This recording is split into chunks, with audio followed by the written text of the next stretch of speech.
Hi frugal friends, welcome to your daily dose of frugality on the YouTube channel is Fire for Me. My name's Kim and we are working our way through the automobile section of this little coffee table book, 365 Ways to Live Cheap.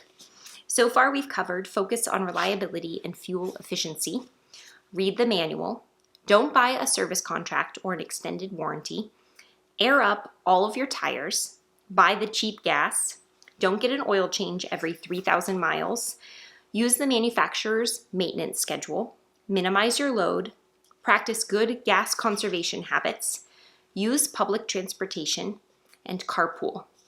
Today we're on number 40 of this book, which is called Use a Bicycle.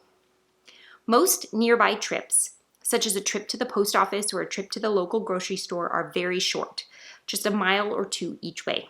They're also full of stop-and-go driving, which is the least efficient kind of driving for an automobile. Instead of driving, get a used bicycle and use it for these short little trips.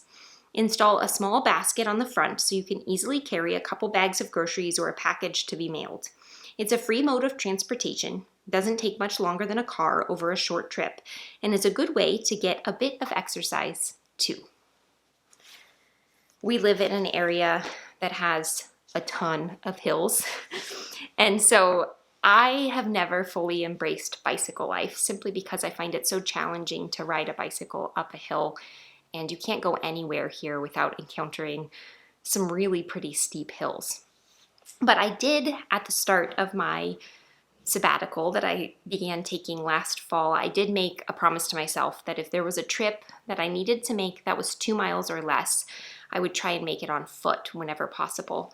And so last fall and over the winter, I did a lot of walking. There are 3 grocery stores within 2 miles of where we live. There's a post office within 2 miles of where we live. The library is only about a mile and a half away. And so I was able to kind of lump some of my trips. I packed a backpack with just a simple water bottle and some reusable totes, and then I was able to load up at the grocery store and walk back or grab the books that I needed from the library or mail something I had sold on Mercari or Poshmark at the post office. And so I really liked it. I liked how intentional I was about my trips.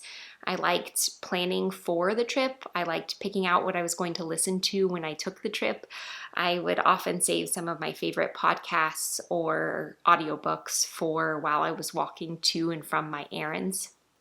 And again, it really connected me with the sense that I was intentionally doing something that was better for me and better for the planet and the environment. I, at the time, didn't even really think about the cost savings. I mostly thought that I didn't want to increase my carbon emissions in that way, and I really wanted to be able to walk and move and do things at a slower pace since I was more time rich rather than being more maybe money rich. So I would love to hear from you if you found ways that you can move yourself around to do your errands as needed, whether it be by bicycle or on foot, or if you have some other way of manually powering yourself around. I would love to hear about that in the comments below. And I will see you back here tomorrow for another daily dose of frugality.